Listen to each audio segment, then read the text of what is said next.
What's up, guys? Welcome back to another episode of Married to Reality. I'm your co-host, John, here with my wife and co-host. If she ever duetted with another man, I'd probably start taking apart her car. It's the one and only Teresa. Hello, everyone. How's everyone doing? Don't you ever duet with another man. Duel. Excuse me? I think that's what he was saying. That I saw you dueling other men. No, he was trying to say duet. You know when two people sing together. But no. I think he was saying it was saying dueling. The way he said it was off, to say the least. But I thought he was saying duetting, unless maybe TLC was just being kind for once and was putting duet in the subtitles. 'Cause I'm pretty sure I saw duet. I'm pretty sure I wrote down dueling. Well, you're pretty like notorious. the dueling pianos. Therese, you're pretty notorious for... Dueling? No, for typos. It's no! how... Teresa, how do you think... No! Teresa, how do you think we got lavender? Well, that's my iPad. Right. Well, that's all. I'm not totally blaming you. I'm blaming you for not going back and double checking your work. Oh. But you are notorious, or your iPad is notorious for writing the wrong thing. Duetting's not a real word. So that's why is duetting? I'm sure it is. Sounds real. Duet for certain, of course. But if you're duetting someone at the moment, you're duetting. We're duetting. Doing it. We're duetting? Maybe. You don't say I'm doing a duet. Let's do it right now. Type it into your iPad. Type duetting and see if it autocorrects it to something else. D-U. I know how to type it. I'm just trying to fill a space so people don't have silence. Come on, be professional. Oh, it's real. Duetting? Yeah. It means, well, maybe not. It says just duet. No, I meant type it into your iPad where you take notes. And we're doing an experiment here. Okay. We're going to see if it corrects it to dueling or if it allows it. Okay, duet. D-U-E-T-T. It's all good. It's all good. It's not even underlined. Really? Underlined. Oh, where'd you write it? Oh, yeah, duetting. Well, here's why. Capital D. What do you mean? Because it's a proper noun. I don't think it's going to correct it. Anyways, this is... What are you talking about? It's pretty... Okay, duetting, lowercase d. Same thing. Huh, interesting. All right, who knows? Maybe he said dueling. One thing's for sure. Angela and Michael were dueling on this episode. Oh my gosh. When are they not? Angela gets so aggressive. She goes from 0 to 500 for no reason. As soon as she's out of his presence, though, she immediately cools down and gets emotional. It's like, I miss him now. But that's the thing. That's what I said before. I don't know what it is with her. She does getting softer. She's like, oh, I love him. I still love him. And then she just loses her shit. I'm like, oh my gosh, Michael's getting attacked. That's the sign, in her case, of immaturity. And something that I feel like I've grown into, and I feel like most people do, is thinking before they act. And so a lot of people, their impulse would be, I'm going to freak out. I'm going to say what's on my mind. I'm going to get angry. I'm going to kick tables. But then you mature and you grow up and you think, wait a minute. Before I do that, I know I feel like doing it. It's not like you just stop feeling angry when you get older, but you just start thinking before you act. She needs to start thinking before she acts and think, how am I going to feel? Because when she walks away and she calms down, she's like, I feel bad. I miss him. I love him, right? She needs to think that before she acts, and that's the sign of maturity. Yes, but also I think her losing her shit, basically standing up. She's like a bear, right? She stands up. She's posturing. You make yourself bigger than the other person. I think that's her sign of power. That's how she is in power. How she makes him scared. Well, she can't use her words. So, yeah, she has to use physical force and presence. She loves saying bitch. So I think that comes with it. Right. Imagine if a grizzly bear was saying bitch when he's attacking someone. That would be Angela. Okay. I think I don't want to just get all of our thoughts out on Angela right now. So that's right. We're not in the pod just yet. Not just yet. We're easing our way in. Before we go full pod on you guys, a little housekeeping. We would love if you followed us on Instagram at Married to Reality Pod. It's a good time over there. We keep you updated over there. We post memes sometimes. We post news.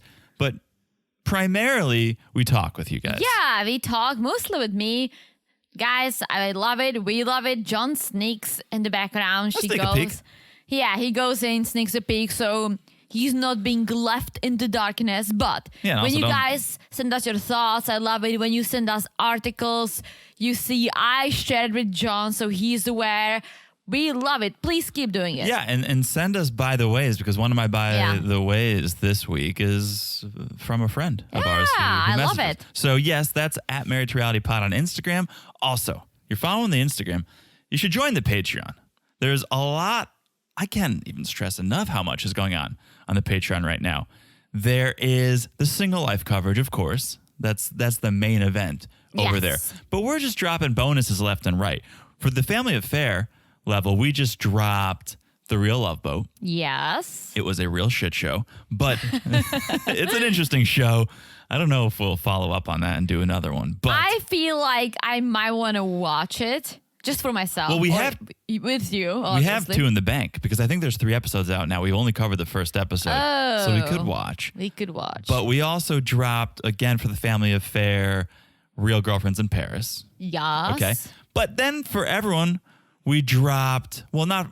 I don't know if we did it not for our Friends with Benefits, but for Cousins Club and Family Affair, we dropped Love is Blind After the Altar. Yes, we did that. And that was a 3-part recap. That was exciting. And then it all leads up to the end of this month where we're dropping a Halloween extravaganza podcast. Yes, it's a Halloween special, and we may or may not be in costumes. So you're gonna, Yeah, I was just gonna say, we've been teasing it up so much, so we better deliver, John. We better deliver. I'm really trying to think what we can do to make the teasing worth it, but we'll figure out something.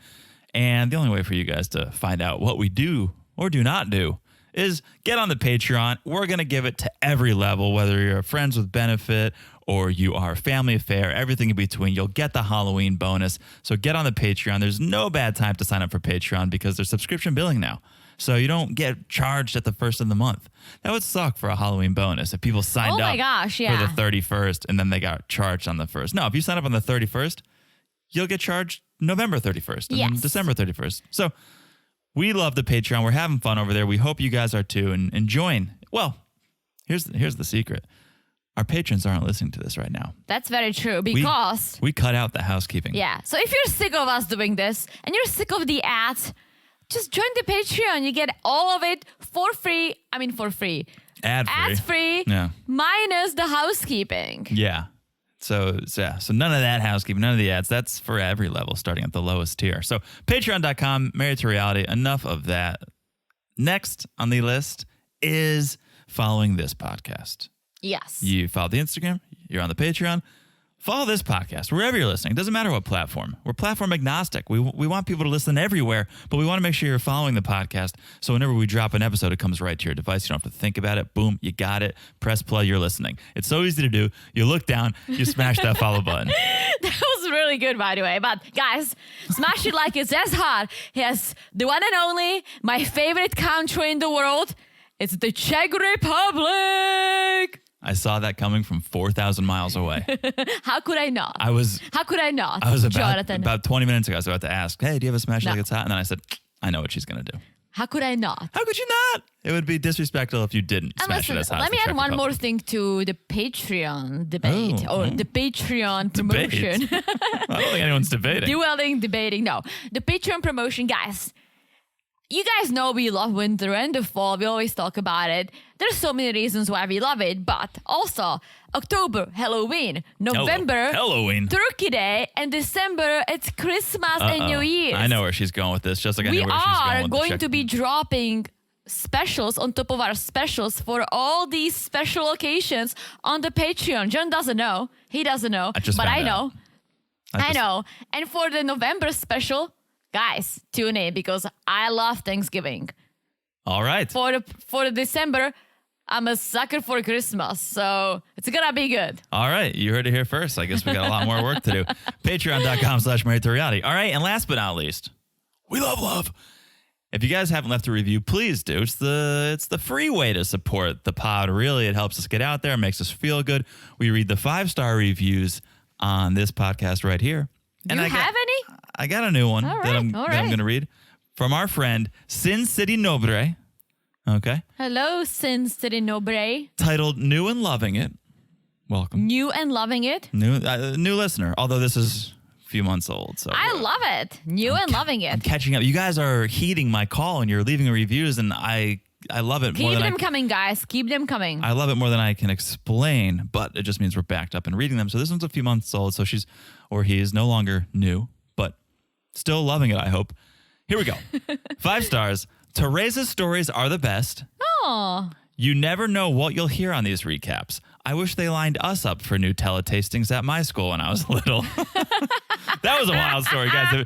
If you guys are new and loving it and you don't know about the Nutella story, I wish I could tell you what episode we covered that on, because you should go back and listen. But long story short, I don't know. Nutella had some fancy marketing promotion tie-in with Teresa's schools, and they'd call an assembly. Not just with my school, with like a lot of Czech schools. It was a Nutella day. They come in, we each get a little piece of bread with Nutella. We called it a day. We called it a Nutella day.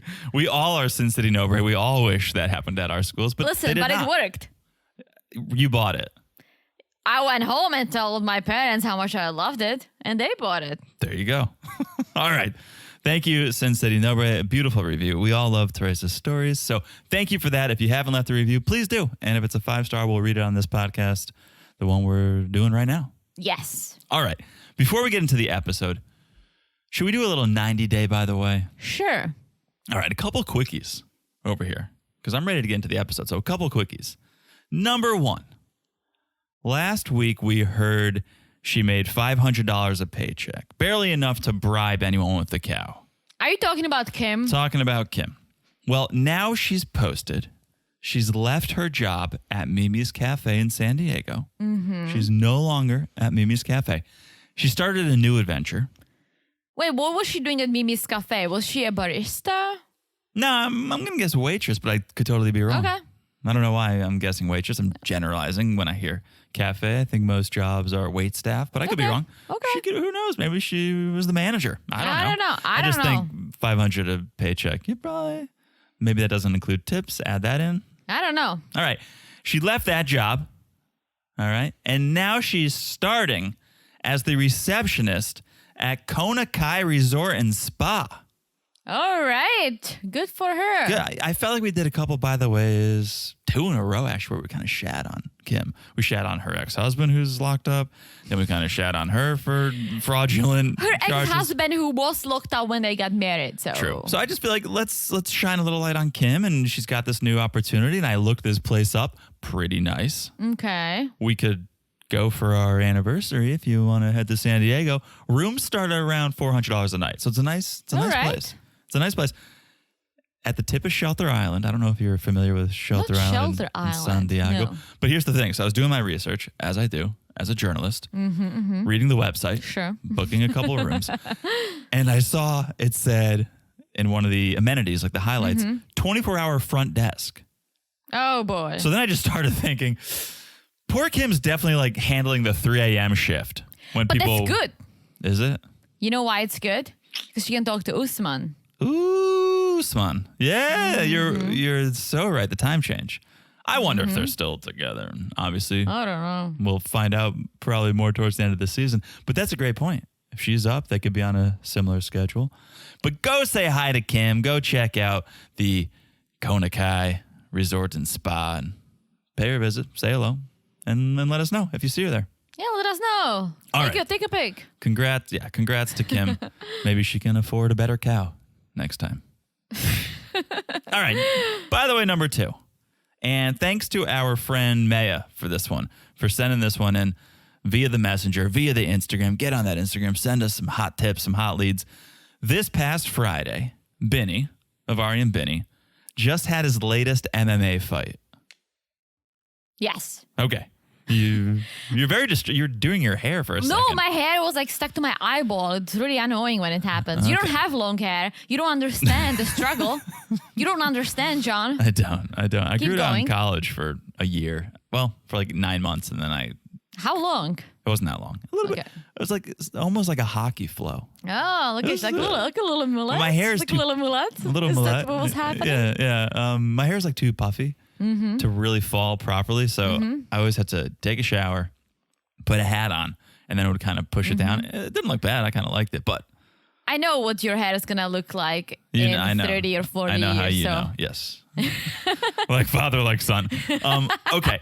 So Benny had his fight on Friday night. He fought Anthony Sipe in California. Here's the big news.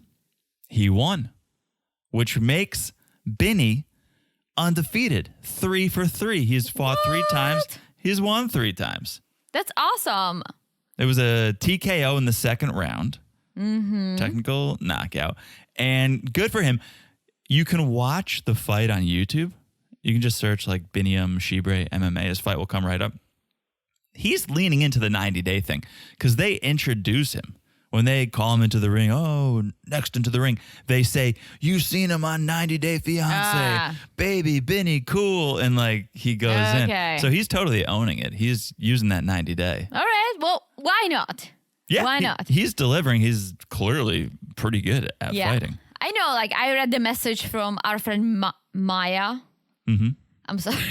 I think it's Maya. I don't want to butcher anyone's names, but you know who you are, our friend. And I was like, yeah, this is really cool. Obviously, I don't understand any of this MMA stuff. Is that like he's in the UFC? No, I mean, he one day hopes to be. But there's lower, how there's minor league sports, there's minor league MMA. He's in the lower rungs, but he's doing well, so he could work. Do you make money? I think, I think you have to. I don't think much. But if you're going to take a pounding like that, I don't think you'd do that voluntarily. People are going. People are buying tickets. So if someone's making money, I would hope the fighters are. But who knows? There's a whole thing with the UFC about those fighters, the top fighters being underpaid. So maybe these lower level leagues aren't. I mean, that Irish dude is always in gold, so I don't think he's underpaid. Conor McGregor? Yeah. No, he's paid handsomely, but he also has sponsorships and whatnot. I don't know. We don't know anything about this. All right, but that's 90 Day, by the way. Thank you, Maya, for that second story. Nice. And yeah, keep the stories coming if you guys got them, because it's hard out there for a journalist. Yes, guys, keep them coming to help John out. All right, shall we do it? Shall we get into it? The reason we're here, Sunday night, 90 Day Fiancé, Season 7, Episode 9, Happily Ever After. Question mark. Should we just make Teresa homesick right now? Should we do it? Let's make Teresa homesick again, because I was getting very homesick as we watched it. Yes, guys, we are going to talk about Jovi and Yara first. Traveling in a white sweatsuit, Jovi, is a bold move. Very bold move. I don't think I would travel in a white t-shirt and jeans. I mean, you're having coffee, there's turbulence, you dirty planes, your baby throws up. Like, he was head to toe white sweatsuit, and it gave me anxiety. I don't think I ever travel in anything but black. I'm that serious. Well, our outfits are 90% black. That's very true too. So, but yeah, I don't know. He's such a good traveler too. I look at him and I go, really? This is what a seasoned traveler reaches for when they're traveling internationally with their newborn baby, not newborn, but young baby. This is what you go for, all white, just accident waiting to happen. I mean, Yara was wearing very, very light pink, so it's the same thing. I guess. Yeah. So maybe they tied the go sticks. I mean, they're on TV. They gotta look good. All right. So yes, Yara, as we saw last time, waited for Jovi to get home before going to Europe. And it was twofold. She goes, I realized Jovi's worried about me, so I can wait for him so he doesn't stress as much. But also, Jovi can help with Mila. Yes. Well, her mom can help with Mila, and we'll get that. That's the whole European mentality. But traveling. Well, was he? No, he wasn't. But the idea of, okay, if I need to go to the bathroom on the flight, I can stick Mila with Jovi and I can go to the bathroom. True. Oh, so Mama Gwen comes with the dog Stella. We've never seen Stella before. No. She had a lot of screen time on this episode. She was finding her way into every shot, even when she wasn't supposed to be, I feel like. But she came to pick them up because she's going to drive them to the airport. And so as they do, Mama Gwen, I love Mama Gwen, but she needs a map. She needs something because she's saying, Jovi, have you learned any Ukrainian and Hungarian? Why would he learn Hungarian, Mom? Gwen? Well, Mama Gwen? I don't know. I hope she knows her in-laws better than we do. Maybe they also speak Hungarian. I know you don't speak Hungarian necessarily in Czech. No, you don't speak Hungarian at all. I don't understand Hungarian. Right. And I'll tell you what, we don't speak Russian or Ukrainian or Polish either. Those are different languages. A lot of people speak Russian in Czech. Well, if you were born before 1970, then there is a chance that you speak Russian. But when Gwen said that, I don't think she was that ignorant. I feel like Yara's mom must speak Hungarian. Why would she just pull Hungarian out? I'm surprised she even knows Hungary is a country. Well, they met in Hungary, and I think maybe she's one of the people who just think all these countries are the same, which is horrible, and I hope she's not. Yeah. I hope she'll prove me wrong at some point. But right now, I have to put her in that bucket of ignorant people who think all these countries speak the same language. I was more bothered by Joey's response. Well, let's talk about that. Which was, if I'm going to communicate with Yara's mom, then she should just learn English. And here's the thing. He was probably joking. I'm going to give him the benefit of the doubt and say he was joking. But even if he was, that's not the humor that we need to display to the rest of the world, because people already look at Americans and go, here we go, Americans, they think they're the best. They think they know everything and everyone should bow to them. And I don't think that's true. Of course, there are some Americans that think that, but many don't. He's just perpetuating that stereotype when he's like, yeah, she should learn English. Yeah, I hope he's joking, but Mama Gwen is like, Joey. So she earned some points back. From the Hungarian comment, but okay. Yes. And speaking of Mama Gwen, so now her big concern isn't Russia accidentally dropping a bomb in the wrong country. She's no longer worried about that. She's worried Yara may stay in another country. So let's kind of digest this, right? Yara cannot stay. Or if she did, she could stay as a refugee from Ukraine. She can stay in the Czech Republic. They would issue her some visa. She would get a support, right? Ukraine is not EU. No. Okay. But we were accepting certain amount of refugees, and so was Germany, and so was Poland. Like, we all were accepting Ukrainian refugees, right? Okay. So there is a way for her to stay in the Czech Republic if she apply for a refugee status or something, right? Mm-hmm. But she didn't do it. She just got her green card. I don't know. Well, I know it for a fact that you cannot be outside the U.S. for more than 6 months. No. And sorry to interrupt you, but Yara said that to Gwen in a past episode. It was like, I just have to come back every once in a while. Yeah, but she's going to get flagged. Okay. Americans are not going to like it, saying, hey, you don't live here. So why do you have the status when you don't live here? I don't know for certain whether she was saying she would stay in Czech, because this is early on, I imagine, in the war. And so she might be thinking, well, if this thing ends in the next week or so, I'll go live in Ukraine and help rebuild and stay there. I'll give you that. So that's a good point. But let's say Yara could potentially stay in the Czech Republic, right? Mm-hmm. Joey cannot. Even though they're married? She's not a citizen. Right. He's not a refugee of Ukraine. Right. He is an American. He can go for 90 days. He cannot work. He can only travel. So, and then he has to leave the European Union after 90 days.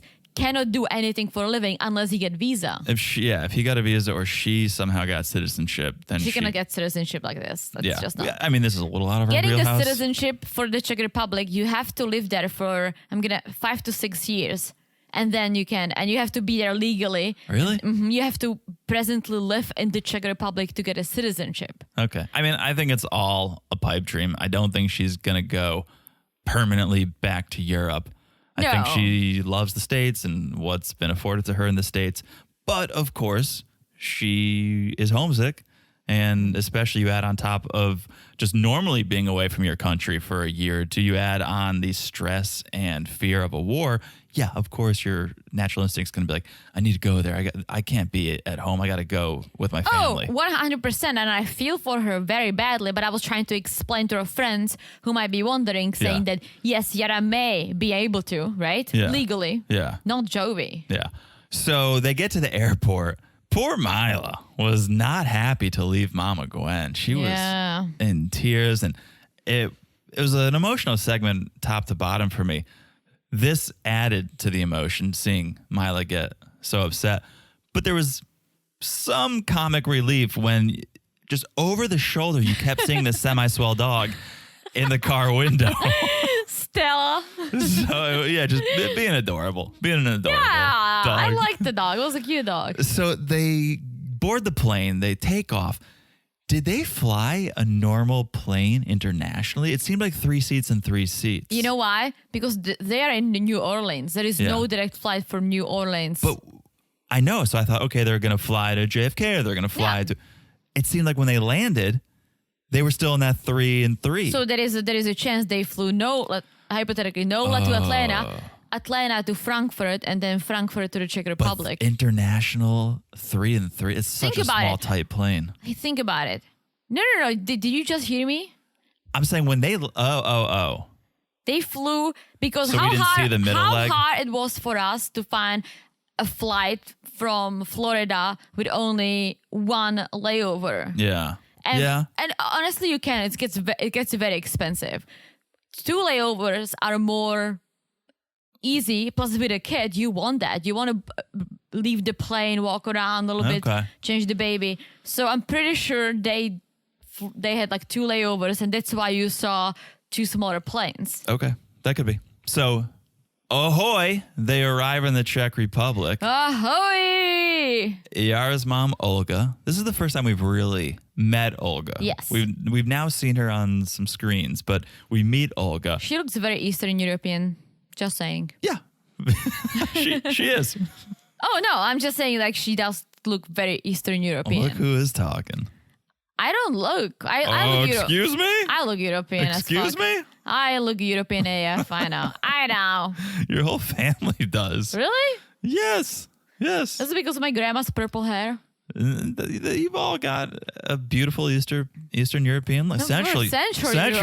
We're Central Yes. Europeans. My apologies. Okay. So Olga's there. She's got the flowers, a beautiful embrace. I mean, this is 2.5 years in the making. Mm-hmm. And Teresa, you know something about this? That's literally what we just experienced. 2.5 years thanks to COVID-19. I didn't get to see your beautiful embrace with your beautiful Central European looking family because you went before me. Yeah, you pulled what Yara wanted to do. They came to pick me up 45 minutes late because they didn't do the math right.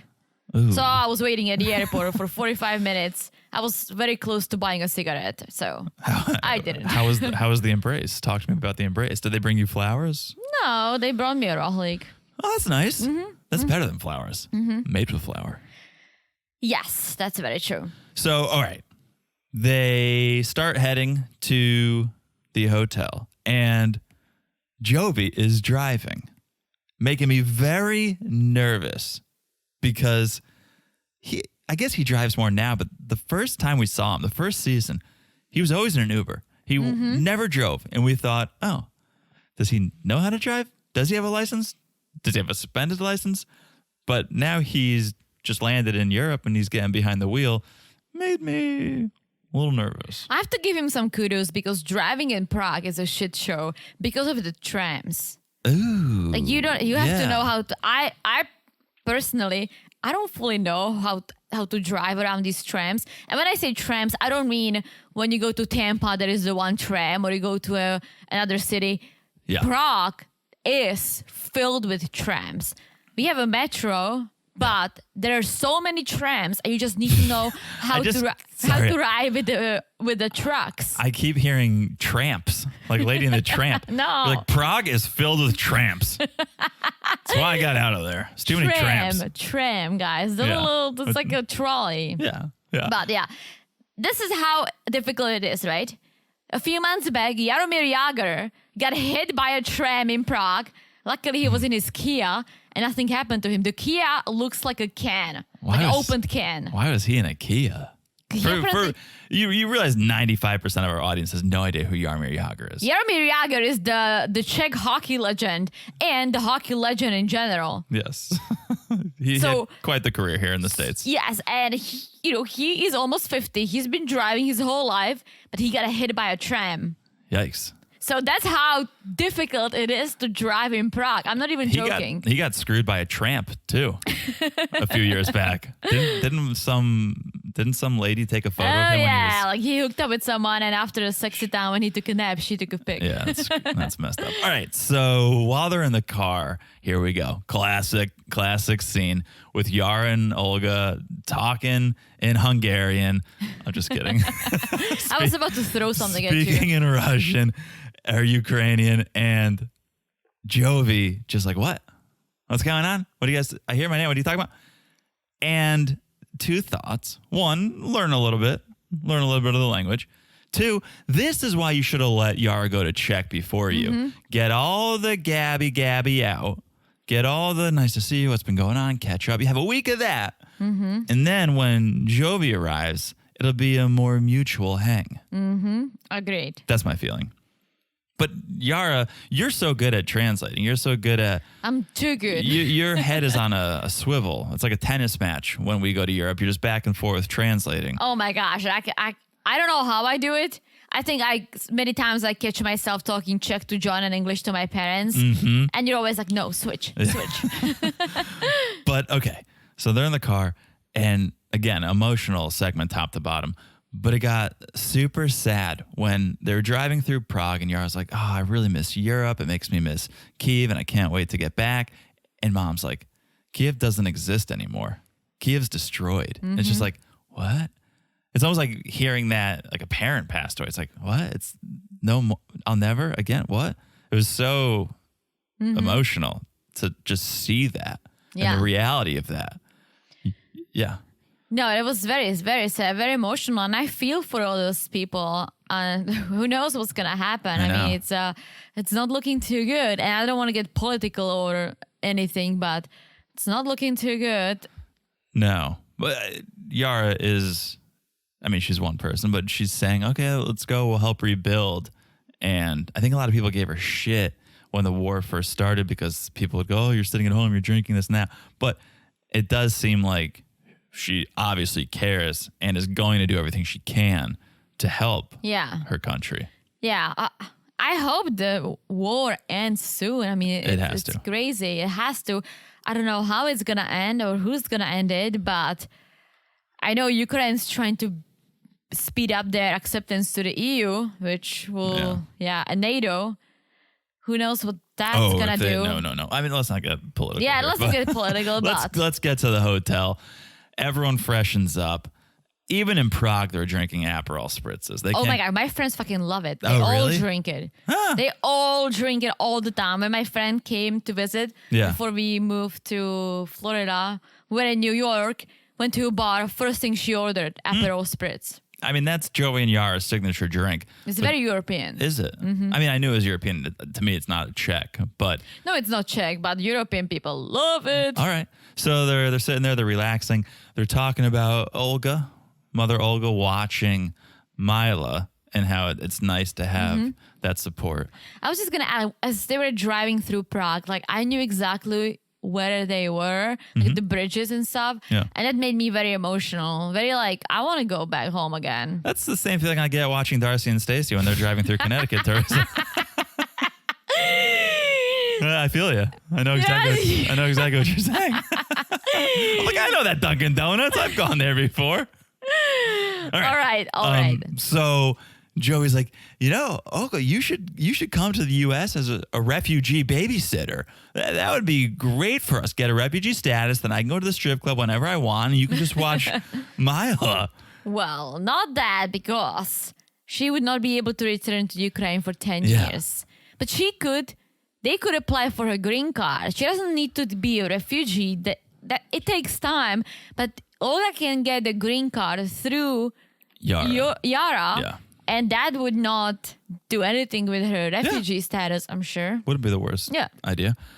And then Olga's basically like, well, I'm not going to go there and babysit, but how about you guys move here? I'll be your babysitter in Prague. And Yara is thinking, that does sound pretty good to me. I mean, Prague's awesome. If John could find a job in Prague, I would move. Yeah. Yeah. Join that Patreon. Maybe we'll move to Prague. All right. That's Jovi and Yara. Heavy segment. Homesick the segment. Yeah. I hope Jovi was drinking a good Czech beer. Oh, was he drinking beer? I He thought was had drinking an a Aperol beer. Spritz. I think she was drinking an Aperol Spritz. Oh. Pretty sure he was drinking a beer. I might be wrong. I hope it was a Staropramen or a Budvar. It's pretty good. What else do I like? You started liking this new beer. Oh no, it's not new, but you've never New for had it me. before. Oh my gosh. Staropramen's my favorite. Hands down. Is it? Staropramen's my favorite. I think Oh, I wanted to say Kolsch, but it's not. Oh, No. Bernard. Yes, you like Bernard. I think that was your new favorite. Yeah, your cousin had it on tap. Yeah. Yeah. Loved it. All right. That's Jovi and Yara. Looking forward to seeing more of Czech. Yeah, In the show us coming the weeks. beautiful and amazing Czech Republic. All right. Let's go to our next couple. She got a new job. She's got the old man still. Well, the young man, but it's her old man. Kim and Usman. Well, we pick up where we left off. We are still at Mom's house, and Kim is really trying to speak up. She's like, "Can I speak? Can I speak? Can I say something? Yeah. Hello, here. Hello. Can I speak? May I?" Finally, Farouk is allowing her to speak.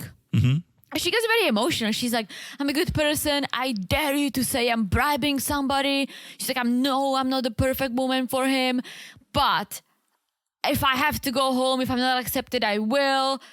She gets on and on and on. And then she mentions that I would allow him to take a second wife, even though it goes against of everything I believe in. It's not part of my culture, but that's how much I love him. I don't understand how the family would think that Kim came up with this bribe. It's clear that Usman said, oh, we should get a cow, right? No one's just going to go to Nigeria and be like, hey, before we visit your family's house, we should probably get some livestock, right? Like, for them to think this was Kim's master plan to bribe is so misguided. Well, I'm about to give her a lot of credit, but maybe, just maybe, She researched. she researched. Oh, no, not a chance.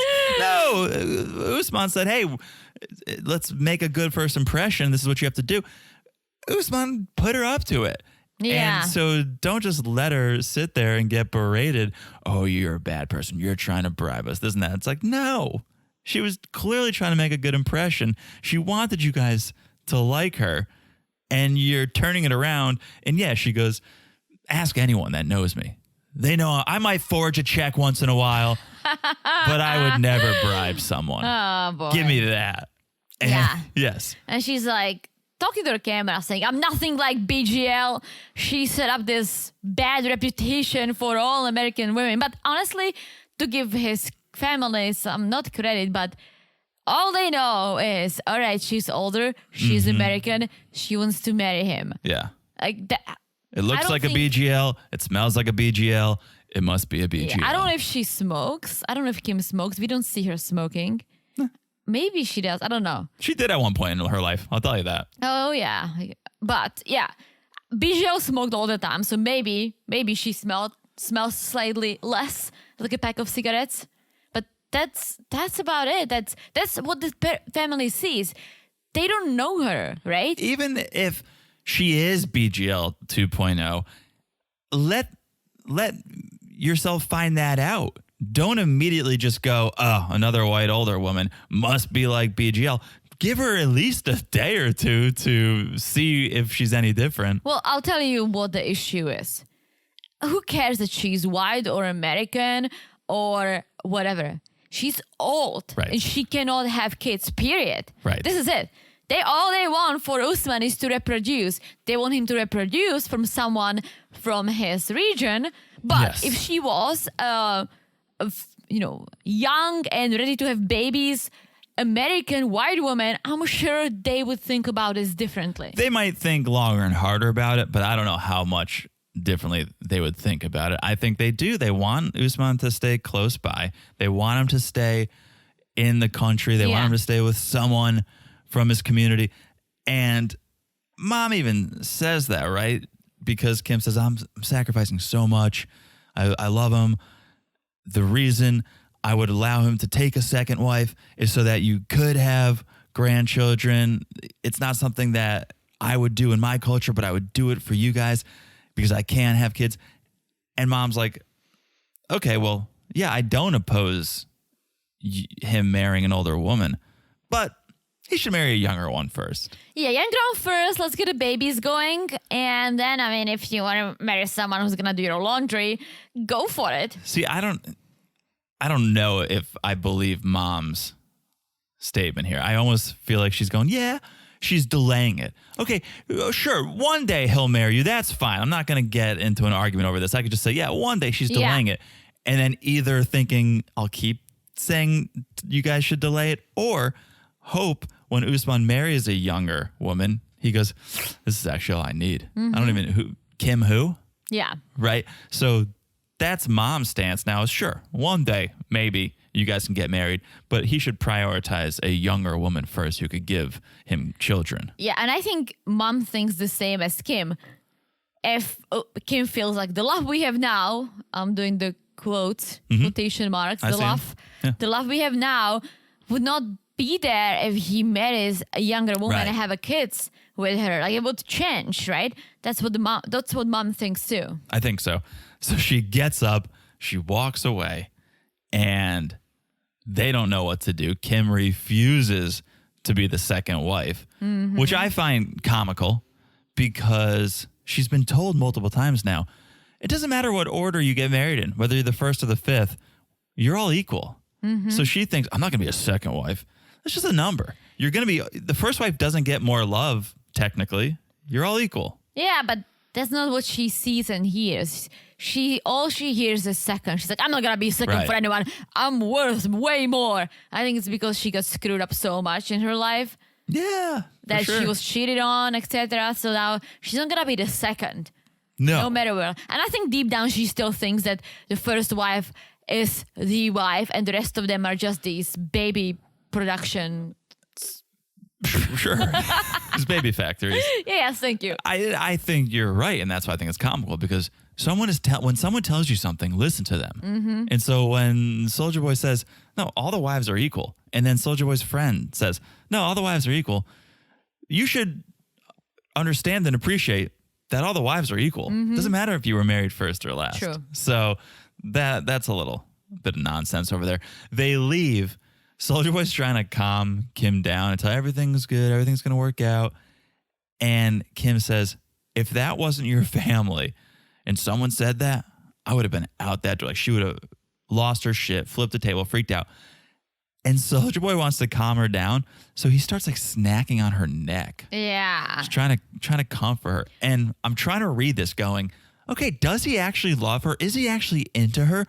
Or did mom just save the day and he's so over the moon, he's so happy that now he doesn't have to pursue this relationship, he doesn't have to marry her, that he's so excited he'll give her one last yammy? I think there is something he feels about her. Yeah, he feels like the new iPhone's about to drop and he wants in on that. Either that or because they were in the car and Kim is like, well, are you proud of me how I handled it? He's like, yeah, double yammy tonight.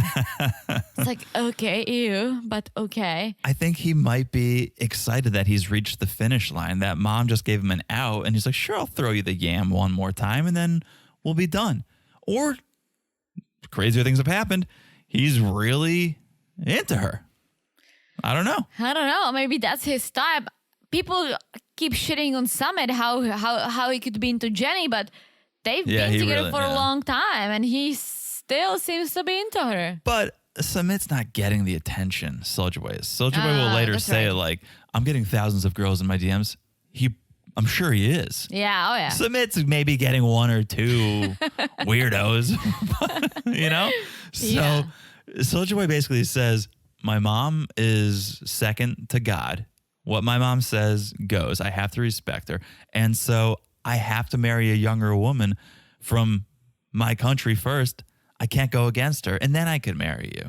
Yeah, and Kim is like, you know what? I respect that. I respect your mom, but that's not gonna happen because I'm not gonna be a second to anything or anyone. And I'm like, as you said, you're not listening. Right. Plus, you don't want to live in Nigeria. You want to live in San Diego. You said it would be a recreational. You would go there. He would come to America. Like, you're not hearing yourself. If you are the first wife, you would have to be present. You cannot be coming back and forth, going back and forth. Like, whoa, just be the second. Have your freedom. Get a yammy once in a while. Come on. Yeah. Okay, so then the next day, Kim and Soulja Boy, they're having some coffee. They're talking. Everyone knows tableside guac. This was tableside mani-pedi. I mean, I kind of liked it. Dude, this is the last thing I would want when I was doing They're anything. not eating, but if I'm drinking a coffee and someone wants to do my pedi, I'm like, sure. This guy comes up, Soulja was like, look, Kim, this guy does pedicures. You won't find this anywhere but here. I got to do it. And the guy just drops down to his knees and starts pedicuring Soulja Boy. If it wasn't real, this would sound ridiculous, but this really happened. Yeah, and they're having this tough conversation while the guy is doing the pedicure. It's hilarious. And Kim's like, I pay $150 for a mani-pedi, and you're just getting this on. Her nails look horrible. She has to stop. And she's paying $150 for a mani-pedi, but makes $500 a paycheck? Come on. Listen, mani-pedi, like those big ass fake nails are very expensive, and then you have to keep them updating. Like what I do like the gel that hardens. Yeah. It's a little slightly cheaper and it's easier to take care of. But yeah, whatever she does, it's someone needs to tell her that that's like 10 years ago popular. And B, yeah, it's a lot. If she makes $500 a paycheck, I mean, it's a lot. $150. How often do you do a mani-pedi? I do my pedi like every 2 weeks, but I pay for my pedicure with a tip like $40. Yeah, you're spending what, a third of your paycheck on a mani-pedi? Kim's spending a third of it. That's insanity. But yeah, while Soulja Boy's getting his feet freshened up, they're talking about the family meeting, and Kim's like, "Nobody sees how in love we are. Nobody's giving us a chance." And Soulja Boy reiterates, "Well, my mom wants me to marry a young lady first, so I have to do that." But Kim goes, "That's not the plan. The plan is we start the paperwork, we get you over to the States, we get married, and then if you want to dabble in the fine arts of multiple wives, then we can look towards that. But I'm first. I'm numero uno. I'm most important. And then we'll take it from there." And Soulja Boy says, "Well, all right, we should just tell my family our plan then and see what happens." That's not going to change anything. No, it isn't going to change. And Kim knows it. Kim knows just that's what you guys did the first time.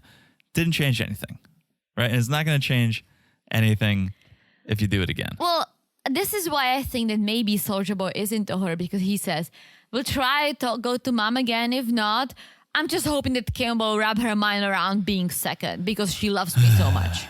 Yeah. And they start to get into this argument because Kim says, "I'm sacrificing," and Soulja Boy goes, "No, I'm sacrificing." And Soulja Boy gets to the point where he's so fired up, he's like, "Any woman who would break up with me, go then, because I have the advantage over you. I can have beautiful women. I'm rejecting that because because shouldn't it be love over beauty?" Ouch. This is romantic. Yeah.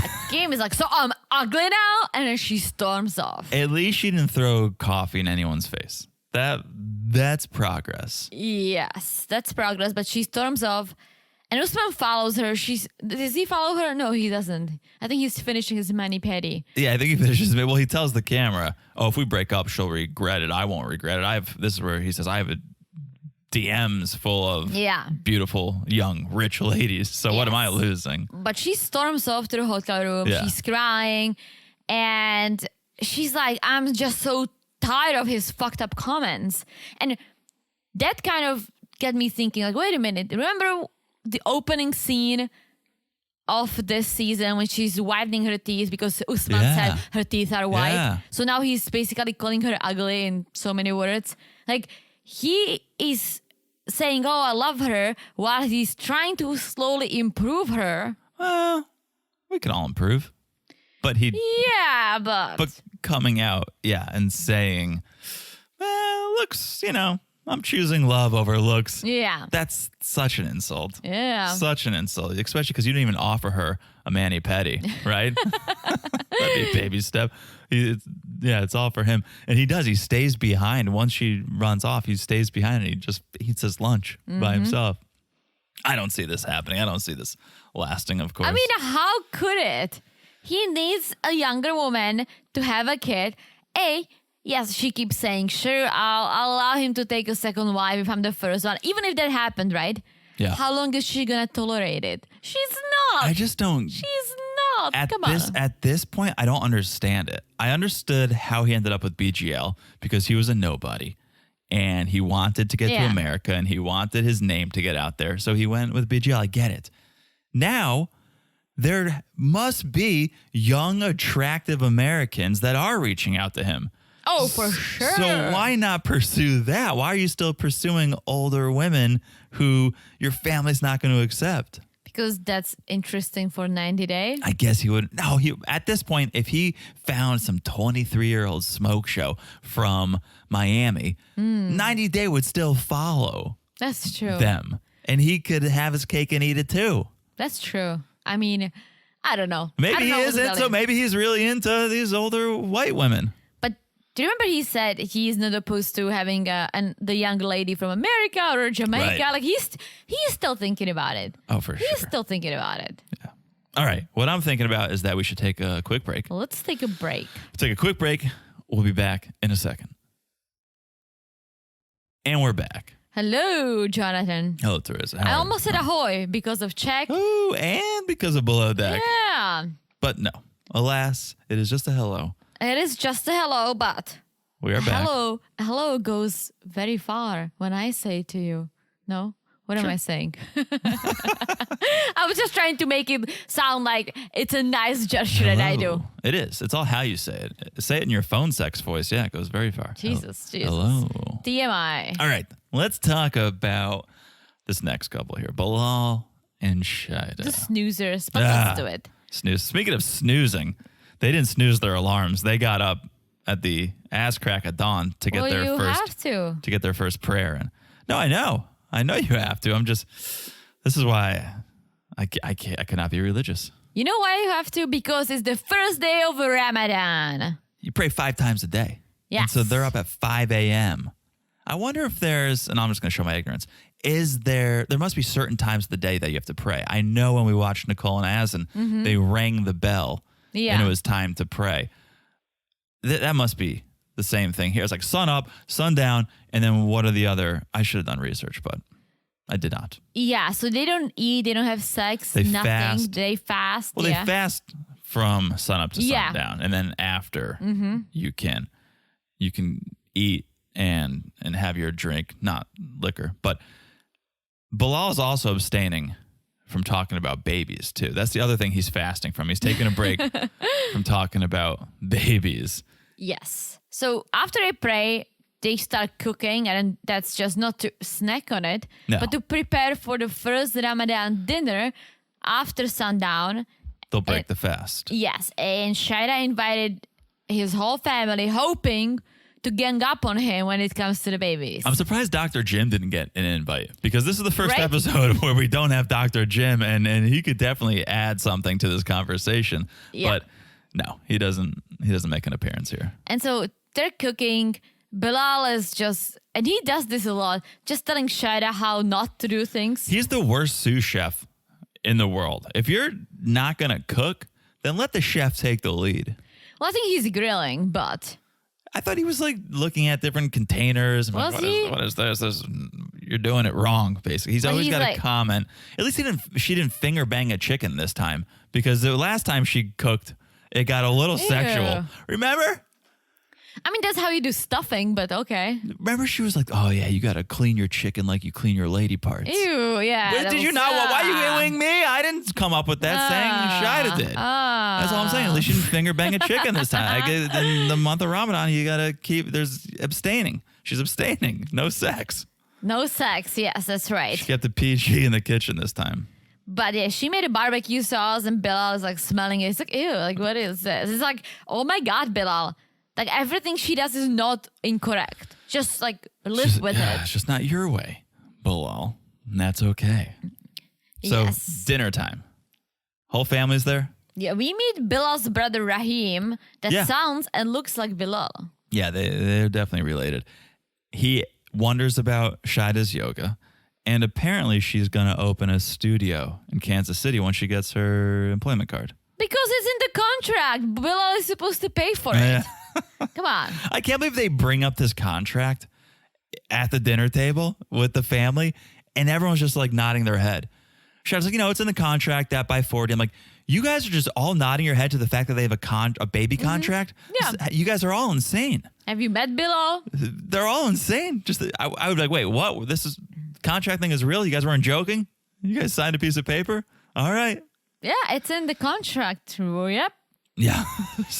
And then we learned that maybe this is where Bilal gets all his ideas from. Nefertari had her first kid at Yes. 43. Yeah. Good for her. Yeah. But it is very late. And I feel like she was very lucky if it was naturally produced that she got pregnant and at this older age. Like it is tough. It is tough. I I'm would not that imagine. old, but I know I have a lot of friends. I have older friends too who have issues having kids, who ended up getting a surrogate or are exploring other ways, right? And Sure. so, yeah, I mean, good for her, but Bilal cannot just think, okay, my sister got pregnant at 43, we still have 6 years. Right. He starts doing the math Yeah. immediately. Yeah. Every body is different. Everybody is Yeah. different. And right. Just because it's crazy. It's Bilal think, of course, once again. And he's also not taking into account what the doctor said. Maybe the doctor would have told Nefertari something different. Maybe the doctor would have said, oh yeah, you have more ovarian reserve. Maybe you are better positioned to have a baby at a later age. That's not what Shida heard. And so take that into account, Bilal. Don't just take what your sister's saying. Yes, and so mom is asking, so like, what's next? You get married, what's next for you? And Shida is like, maybe a family. Yeah. And Bilal's like, we have a family. Moving on. Yeah. It's like, dude, that's not what she's talking about. That's not what she's talking about. And for Bilal, he says, maybe in 2 to 3 years, well, before 40, as it is in the contract. And that's what I'm saying. Like the family's just like, oh, all right, you guys have a contract. That's right. I forgot. But Shida will try one more time. So after dinner, she's just going to sit down with the ladies. Yes. With Nefertari and mom. Girl talk. Girl talk. And she's telling them about the OBGYN and how for her, by the age of 40, there is only going to be 5% chance to have kids. And the women are like, oh, wow, that's serious. They were shocked and they asked a good question. Like, was Bilal there? Did he hear that? Because the way he's acting at the dinner table makes it seem like, no, you were told you'd have 100% chance of having a kid at 40. So are you sure he knows this? Because he isn't acting like that's He was there. He heard it. like that's the case.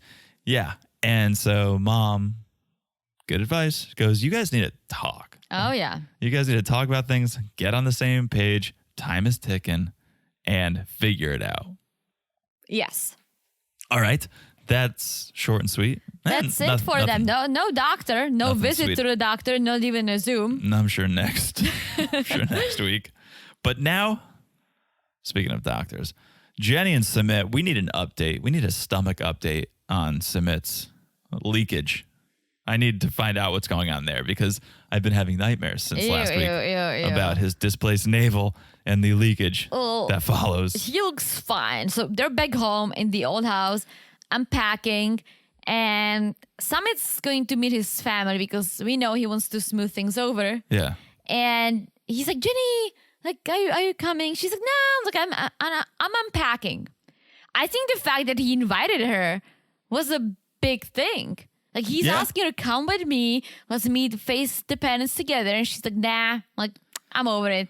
I don't even know why you're trying. Like and I get her point because she's like him trying to have the parents understand and accept this marriage is pointless. They will never. No, I don't think so. No. It doesn't seem like it. Unless she was trying to make a point because she goes, I need to clean. I need to sweep. Maybe she was making a point like, if you just got me a vacuum, I'd be done with this already, and I could go see your parents. But yeah, that's a very good point. That the fact that he's offering, hey, come, let us show our love. Let us try one more time to prove that we are good for each other. Yeah. That says something for sure. And so Sumit goes, meets the family, but it's not the family he was expecting. It's not mom and dad. It's Aunt Sarat, brother Amit, his wife. And the way they're all sitting, it's so confrontational. It's so contentious. You have the three of them on brother and sister-in-law, Shri, sitting on one side of the table, and then just Sumit on the other side by himself. And it's so obvious a line has been drawn here. And Sumit, you're on the bad side. You're the outcast of the family. And Sumit is shocked that the parents didn't come, but they sent Sadna's sister instead to kind of be the communicator, right? Yeah, this is Sumit's worst nightmare happening in real time. This is his parents disowning him. This is his parents saying, we're done with you. This is all he's been worried about. This is why he wanted to have this meeting. And now it's happening. Oh my gosh, my parents don't want to come. They're done with me. And Aunt Surat makes it sound like it's all your fault. Mom is crying all the time. She cannot do anything. She's broken. She looks drunk or high all the time. From crying, of course. From not from self-medicating. No, not by any means, but from crying. But then Surat goes on and on and on. Jenny saying, how could she marry Sumit? It's like marrying a kid. And I'm like, ew. Yes, he could be her kid. Let's be honest. But sure. Ew, she's like, how could she marry him? How could she marry? He's like a kid. She cannot even give him a kid. She's so old. And she goes on and on and on. I'm like, wait a minute. Like, don't blame Jenny for all this. No, like she didn't marry someone without him wanting that. They married. Well, she was definitely putting the pressure on. But right. Well, the reason why she was is so she could stay in India. Sure. So my favorite part was, so apparently Sadhna and Anil's phone has been ringing off the hook ever since everyone found out about the marriage. Like neighbors have been calling, friends. And what are these calls? I would love to hear the answering machine of like, what's been left? Are they like prank calls? So what's happening? It's hilarious to think about. It's sad if it's true, but just the idea that the phone is ringing off the hook with people just being like, your son married an oldie. Like what's happening?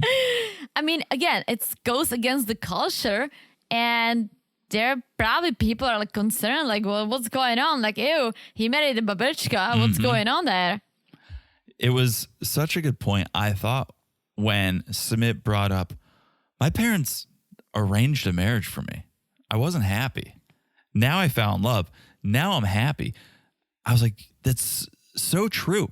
You went with your parents. You followed them down that path. You gave them a chance. You gave your family a shot to set you up. They failed you. They arranged you in a marriage that didn't make you happy. Now, on your own, you found happiness, and your parents are trying to sabotage you. I don't think I would ever take the parents' side, because I think you should be able to make your own decisions and do what makes you happy. But had they not arranged a marriage once before, I might be like, give your parents a shot. Let's see who they have in mind for you. Maybe you'll be happy. But you gave them a shot. They arranged a marriage and you were miserable. That's a good point. They should wipe their hands clean of interfering with your relationship and move on and accept it. That's a good point, but apparently having a child is a big deal. And Sumit said to the cameras, I'm okay with not having kids. I made peace with it. I actually don't want to have kids. But if that's the way to get my parents back, I'll get a surrogate or something. I'll raise a kid. And Surat. Surat makes a good point, because unfortunately she would be like, well, then you'll be the one taking care of a kid and Jenny as she gets older. How are you going to do that? How many diapers do you want to change? It did come out of nowhere, though. Just Sumit being like, so I'll have a kid, all right, like out of nowhere. And then he tells the camera, the way he put it, he's like, I never thought about having a kid before, but if that's what my parents want, I can adopt someone. It's just anyone who's going to like stand on the street corner. Who needs adopting? Who wants to be adopted? I can adopt someone. But this is so sad how desperate he is for his parents' attention and how ridiculous it is that they just don't want to accept him. It's so sad. I feel so bad. Jenny definitely will regret not going to this meeting where Sumit just agreed to have a kid. She's like, what? And I should have gone. And Surat is like, I don't see Jenny taking care of a kid. Well, it's because she wants to have her peace. Like, she already raised the kid. She has grandkids. Like, she doesn't want a fucking baby. And neither does Sumit. Exactly. The only reason why he wants a baby is to get his parents' love back. What the fuck? Do Amit and Shri have children? Yeah, I think they had a baby, yeah. Because I was like, mind your own business. Have your own kid. No, I think they had a baby, yeah. All right, that sounds familiar. So that meeting ends. Sumit goes home, fills Jenny in, saying, things didn't go the way I expected. My parents didn't even show up. Just my brother, sister-in-law, and aunt. And the conversation, it didn't go well.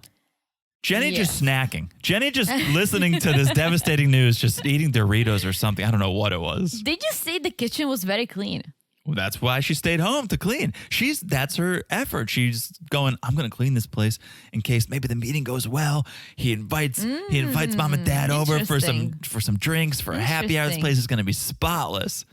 And then it all fell apart. But I love how she's just snacking while he's delivering this news. And she's like, yeah, the neighbors, they're teasing my family. They're calling nonstop. It's getting really hard for them. Well, but Sumit's not going to tell Jenny everything because that would be bad.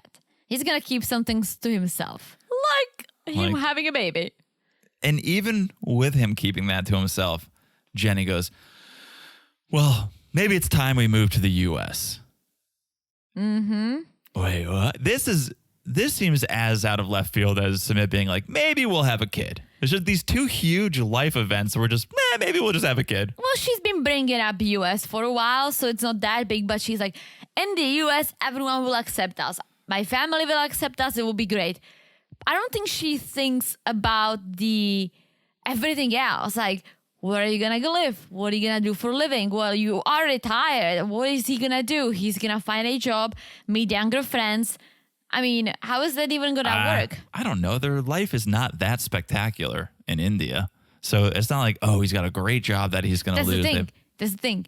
His life is not that spectacular in India. But you go to California. It's going to open up his mind. I don't think you have to go to California. I think you could go somewhere more affordable. But what's he going to do? He just talked about working in the food industry in India, so he can go wash dishes in a kitchen in Nebraska, too. Okay, why would I move to Nebraska if she wants to be closer to her family? Then you would still need to jump on a plane and fly. It's a lot easier. I mean, from California to India, it's not that ridiculous. No? That's not that far. It is far. It's not that far. All right. I think she just wants separation. She being closer to her family would be the icing on the cake. She just wants to be further away from his family. That's the real goal. Get away from that family. Whether I get closer to mine, well, true. We'll see. But Sumit is not having it. He doesn't think the problems will go away. He thinks there'll be new problems. Well, he thinks that this will make his parents hate Jenny even more if she takes him away from India. But they disowned him. Who cares? Right. He's not wrong. They will hate Jenny more, but it's not like it's good now. It's not like, we're going to lose that little bit of acceptance that we have. No, it doesn't exist anymore. Somebody's like, I think I'm going to stay in India, saying to the cameras, I'm going to have a kid. I can't wait for the conversation. Oh my gosh, she's gonna flip. Shida is gonna have trouble having a kid at 37 or however old she is, right? Jenny at 63. I'm down for that storyline. She does not want to have a kid. That's the thing. They would do a surrogate, but I don't think she wants to take care of it. It's like my mom sometimes ask, like, when are you guys gonna have kids? And I'm like, I don't know. Have a kid. Have a kid yourself. Right. My mom is like, I I'm all I can. And she's like, B, I don't fucking want to raise another kid. Right. I raised you. I'm over. She's like, I'm going to cuddle a grandchildren here and there. That's all I want. There's never been talk of them having a kid, right? They No. have, right? They've dabbled with the idea of moving to the States. The kid would be brand new. Yeah. Oh, yeah. So, Oh, yeah. yeah, Jenny's just like, what? Or maybe she will. Maybe she's like, I love this man so much and I can't live without him that I'll try. You know why she would say no? Put those Kama Sutra techniques to work. You know why she would say no? Because he wants the kid for the wrong reasons. He doesn't want the kid to have a kid, to have someone to raise, to have someone That's a good to point. be for him when he's old. To His basically legacy. his legacy. He wants the kid so his parents accept him again. I'm here for it. I'm here for it. This is definitely a plot twist. I definitely didn't see this Oh my coming, I gosh. guess. Imagine Summit. Like, I picture Summit with a kid, like what was his name? In one of the Hangover movies when he Oh, straps Zach Galifianakis. Really? straps the stolen baby. See, I don't think Sumit's that big of an idiot. I actually think like maybe he would be a decent dad. You think so? Yeah, He makes very poor life decisions all the time. that's true. I don't know. I'm here for it.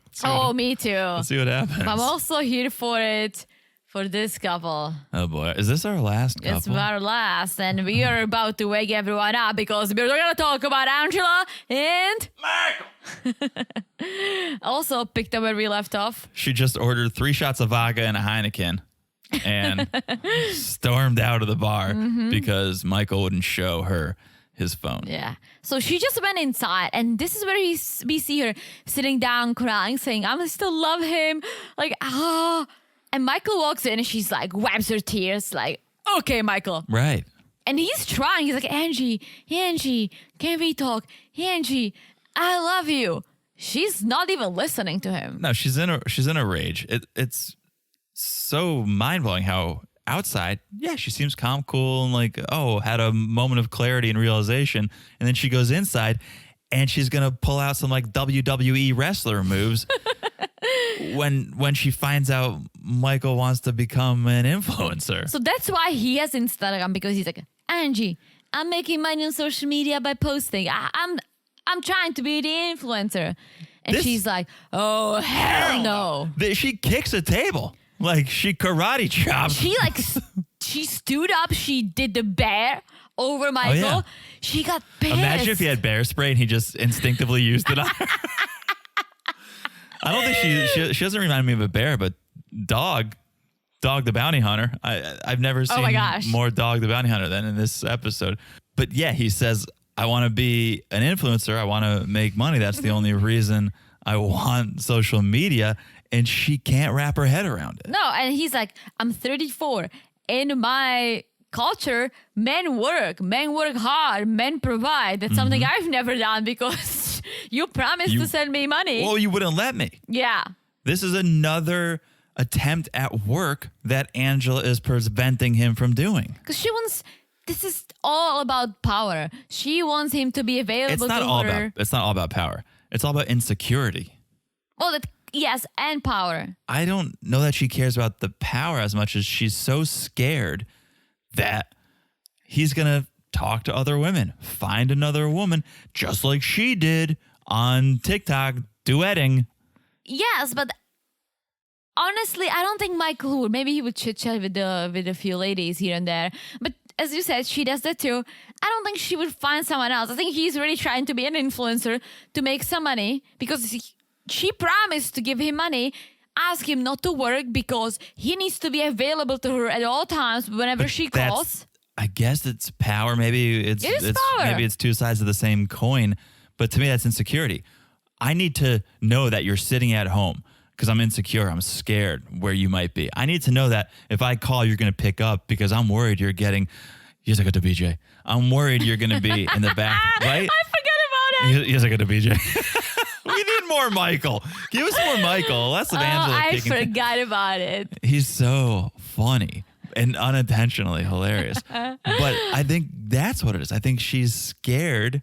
She knows she's older. She knows she's not the pick of the litter. She knows that Michael could probably have other options out there. And so it's, to me, when I will watch it, I go, it's less power, it's more insecurity. But sure, maybe there's a little power. I think Angle it's to it. about, I'll give you the insecurity. Yes, I think it's both. But she loses her shit. Like, oh my God. It almost seems like Michael said, I just slept with 15,000 women behind your back. Right. No. You only said, I want to be an influencer. And I love how Angela goes, how do I put this nicely? Like she's ever cared about putting things nicely. She's like, how do I put this nicely?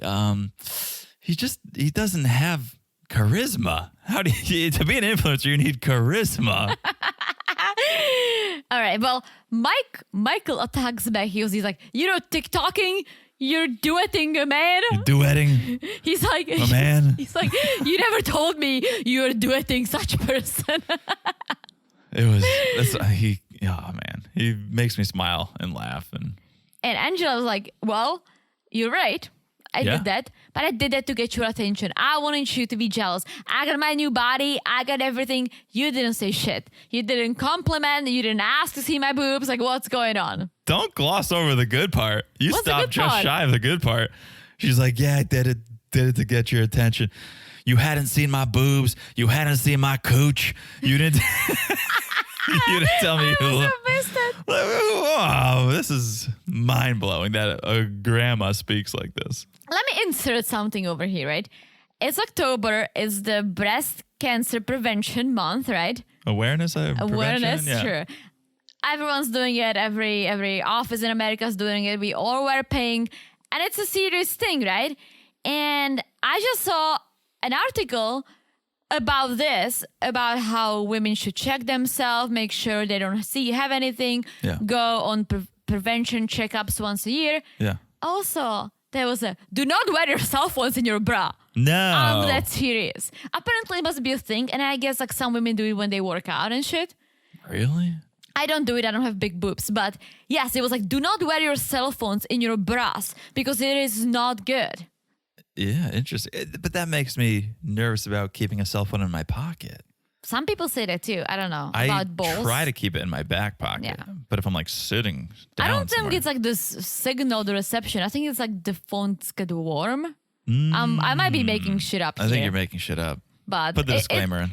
Apparently, it's something. I've read an article. It's not good if you carry your cell phone in your boobs. Interesting. I mean, yeah. And then I start to think about, I've been thinking about this a lot. The AirPods. Those can't be good. Why not? Wireless AirPods and it's sending a signal. It's right next to your brain. This is what keeps me up at night. This is why I watch 90 Day Fiancé. This is why he snacks on melatonin all the time. I just need to take my mind off of all of these racing thoughts in my head. I didn't go that deep. I mean, my grandma charges her phone. She puts it on a what do you call it? The things you bake stuff on. A baking sheet? Like a baking pan. Yeah. Because she thinks if she leaves it on the counter, it would catch on fire. Huh? Mm-hmm. So she charges her cell phone every night. She puts it on a baking pan. Because it's a metal. Yeah. It's meant to be hot. Your grandma's thoughts on cell phones and technology as well. This is the same woman who texts us happy birthday about 3 to 4 days before our birthday so that the text message has time to get there. So it's not late for our birthday. Very true. We love her. We love Babichka. Ahoy, Babichka. Ahoy, Babichka. So they're getting this argument, and Angela's pissed that he hasn't even asked to see her cooch. And she goes, you want to know a secret? Your visa's about here. But Lou told me if we're having problems, I should pull the visa and file for divorce.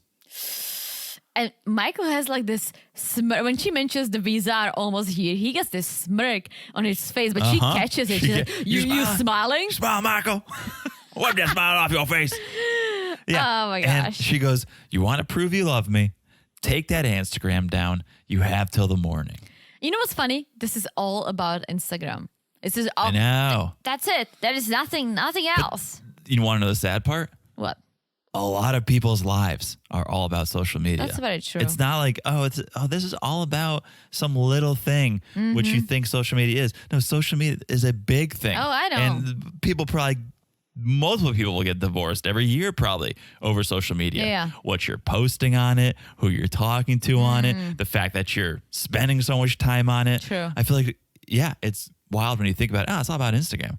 Instagram is life for a lot of people. That's very true. Well, she gives him the ultimatum, sits in a cab, lights up a cigarette, and she's off. In style. In style. I'm done. Here's the thing. Michael, episodes ago, said, give me 5,000. I'll take the Instagram down. And you kind of go, oh, well, that's like blackmailing. That's interesting. You want money to take the Instagram down. But it makes sense because the only reason he wants the Instagram is to make money. Yeah. So it's like, buy me out of my contract. Pay me. I'll take down my source of income. Sure, but think about it. They're married. This should not be happening in marriage. No, this is the most unhealthy relationship. Yeah, but I'm saying like, yeah, this whole thing is wrong. It's wrong that she's asking him to take the Instagram down. It was wrong for him to ask for $5,000 to take it down. Like, come on. No. See, I'm defending the $5,000 because he's trying to use social media to make money. So if she's going to take away his source of income, then pay me. Okay. I want to see how Michael's making $5,000 a month. $5,000. I bet you he could if he put some time into it. He would have hundreds of thousands of followers. There's people with that many followers, one post, you get $1,000. Okay, maybe. He could easily, if he was able to chase that, he could easily make money. Well, and Angela's standing in the way, and that's where I go, sure, then you're right, Michael. If you're going to lose out on income, Angela should pay you to take it down. she should pay him regardless. That's the deal. That is the deal. She's the sugar mama. Yeah. Anyways, Michael tells the cameras, he's like, I don't want to be a silent partner. I want my voice to be heard. And I found it very sad. Yeah. It's so sad. I find it sad that it's just so perpetual, just a relationship on the brink of destruction. There's never good times. No. I can't remember a good time that they've shared except when he was popping that penis for her. Oh, pop that penis, right? Like there was like one good Skype call. The rest has been shit. And maybe there's an end in sight. Maybe Angela's going to pull the visa and that'll be it. But it doesn't seem like it. And so it seems like it's two very unhappy people that just can't end it. Well, we'll see about that. We'll see if Michael deletes the Instagram by the next episode. We'll see. The other thing is, well, I guess she would track him down. I was like, he could have a fake account. Yeah. But if he wants to be, that's the thing. He could have a fake account and talk to girls and see photos and do all that stuff. If he wants to be an influencer, it needs to be his real account. Yeah. Has to be verified. Has to be verified. Yeah. All right. That's the episode. What an episode. What an episode. Am I right? What an episode. Guys, thanks for listening. Follow us on Instagram at Married to Reality Pod. Message us over there. Help me out. Send me a story once in a while for a by the way. Love when you guys help us out. Thank you to Maya for helping us out this weekend. Also, guys, join us on the Patreon. No bad time to join the Patreon, patreon.com/married to reality. We got a lot of great stuff up there already and something really great in the works. All the holiday specials, guys. All the holiday specials. So expect the holiday special. I'm going to throw in a New Year's special. We're going to probably do a New Year. Wait. Two holiday specials? For New Year's and Christmas? Maybe. We'll see. Right. Oh, we'll see, guys. We'll see. We'll see. But definitely holiday specials are coming because if we love the holidays, we will share them with you. We'll share our love for the holidays. So get on the Patreon, patreon.com/married to reality. Can we say all levels will get access to the holiday specials? Yeah, we're doing it already, so. All right, all levels will get access to the holiday specials. But if you want the single life, that's Cousins Club and Family Affair. And if you want that one extra monthly bonus a month, that's Family Affair, video, audio at the Family Affair level. You get it all. And Family Affair peeps, don't worry. These bonuses are on top of your bonus. Oh, that's right. You guys are getting bonuses on bonuses. Yeah, bonuses on bonuses. All right. So that's patreon.com/married to reality. You're following the Instagram at married to reality.